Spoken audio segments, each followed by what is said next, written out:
The Emperor's mercy is measured not in grand victories or heroic last stands, but in the simple act of surviving another shift in the depths of humanity's hive cities.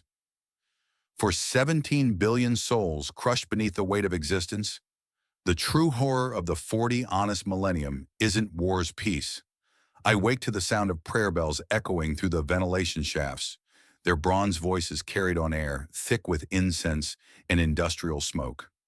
The chronometer beside my sleeping alcove displays the time in red numerals, each digit a reminder that another day of service begins.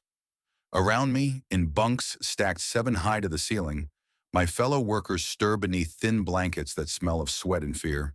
The dormitory stretches beyond sight, a cavern of humanity packed so tightly that privacy exists only in the space between one breath and the next. My name is Thaddeus Vaughn, and I am nothing. A designation on a work roster, a serial number tattooed beneath my left shoulder blade. I am one of 17 billion souls crammed into hive tours on the world of Morgul Prime, and my purpose is simple. I manufacture the bolter shells that keep the Imperium's enemies at bay, 12 hours a day, 7 days a week, until my body fails or my faith falters, whichever comes first. The morning prayer begins before my feet touch the cold metal floor.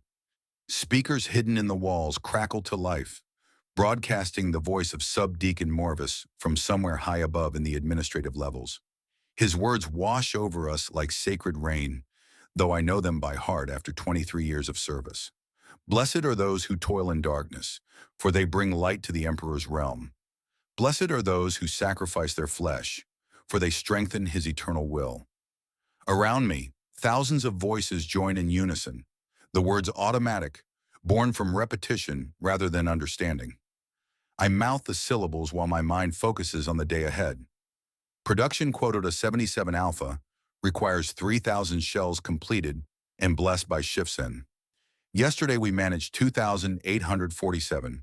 The difference cost us 3 extra hours of standing prayer and a reduction in our evening ration paste. The water allocation tubes descend from the ceiling with a mechanical wheeze. 2 minutes of tepid recycled water brown with minerals and chemicals whose names I do not know. I scrub my hands with the provided soap, a gray substance that leaves my skin feeling raw, but satisfies the purity requirements. The taste of copper never leaves my mouth. Some say it is from the water. Others whisper, it is the taste of fear, permanent and bitter. I dress quickly in the gray coveralls that mark my caste. The fabric is rough against my skin, designed for durability rather than comfort. The Imperial Aquila is embroidered over my heart, its twin heads watching in opposite directions, never blinking, never sleeping. On my collar, the small brass pin that identifies my work detail. Level and clearance rating. Without it, I am not permitted to move beyond the dormitory sections. With it, I am bound to my station as surely as any chain. The breakfast line forms automatically, bodies pressed together in orderly fashion. We learned long ago not to push, not to complain, not to waste time with unnecessary conversation. The food dispensers hum with mechanical efficiency, depositing measured portions of protein paste and vitamin supplements onto our meal trays. The paste is gray and flavorless, but it contains everything necessary to maintain our strength for another day of labor. Flavor is a luxury reserved for those who serve in higher capacities. As I eat, I listen to the morning announcements echoing from speakers placed throughout the Masal. Today's production goals. Updates on planetary defensive status. A reminder that citizens showing signs of mutation should report to the nearest ecclesiarchy station for cleansing. The news from other worlds is always the same. Victories against the enemies of mankind. New worlds brought into compliance. The eternal struggle continues, and we are blessed to play our part. But there are other sounds beneath the official words. Whispers pass between workers who dare to speak. Rumors of shipping delays that suggest supply lines under attack. Stories of workers from other shifts who simply disappeared. Their bunks empty. Their names struck from the roster without explanation. These whispers are dangerous, but they persist like weeds growing in the cracks of devotion. The walk to the manufacturum takes 43 minutes through corridors that never see natural light. The walls are lined with devotional scrolls and purity seals, their wax impressions worn smooth by countless hands seeking blessing. Servo skulls drift overhead. their mechanical eyes recording everything, their Vox grills occasionally crackling with binary K as they communicate with the machine spirits that govern our daily routines. I keep my eyes forward, my pace steady. Existence narrows to the single question of whether tomorrow will bring another opportunity to demonstrate usefulness to the Emperor's grand design. Morning arrives with familiar bells and unfamiliar announcements. The quality assurance period has produced preliminary results, though these will not be shared with the workforce until final evaluations are complete. This news provides no comfort, only confirmation that judgments are being made through processes beyond our influence or understanding. We continue working while decisions about our fate proceed, according to criteria that remain opaque to those most affected by their outcomes. The fourth day brings subtle changes that accumulate into significant shifts in our daily reality. The morning prayer includes additional verses about acceptance of divine will, suggesting that major announcements may be forthcoming. Water rations are adjusted slightly upward, which could indicate either reward for improved performance or preparation for workforce changes that will affect consumption calculations. The protein paste includes new additives whose purpose remains unclear, but whose presence marks another small deviation from established routine. At the workstations, the intensity of supervision reaches new levels. Mechanical eyes record every gesture, every pause, every deviation from optimal efficiency. Data streams flow constantly to analysis centers where human and machine intelligence collaborate to reduce our performance to mathematical certainties.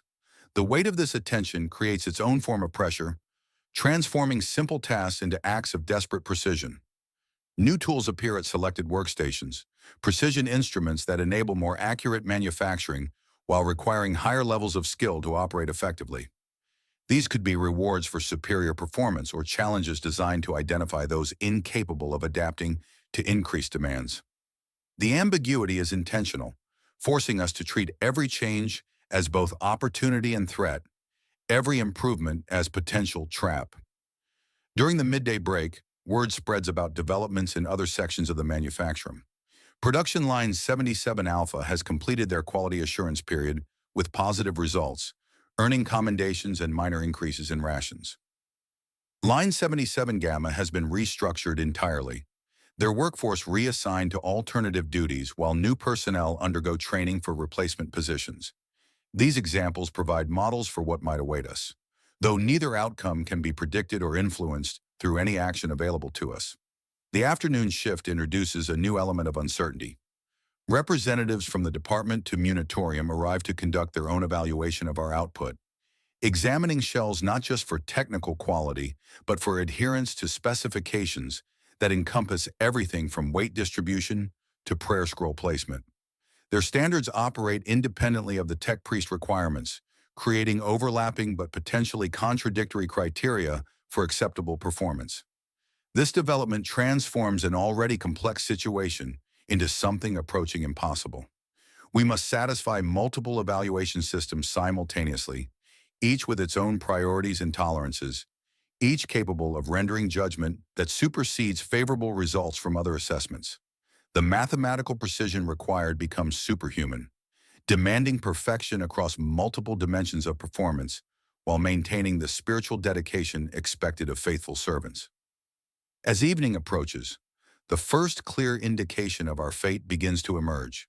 Supervisors conduct final measurements with equipment more sophisticated than anything previously deployed. Instruments that detect molecular-level variations in our craftsmanship.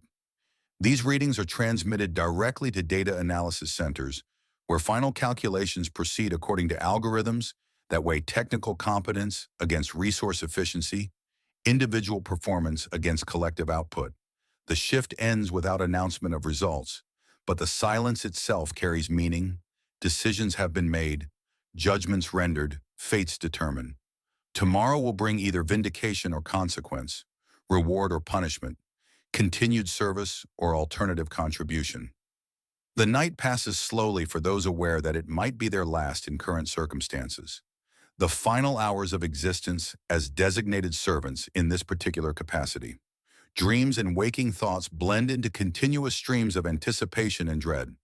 Some workers pray with increased fervor, seeking divine intervention in processes already concluded. Others focus on practical preparations, organizing personal belongings that might need to be transferred quickly, memorizing prayers that could provide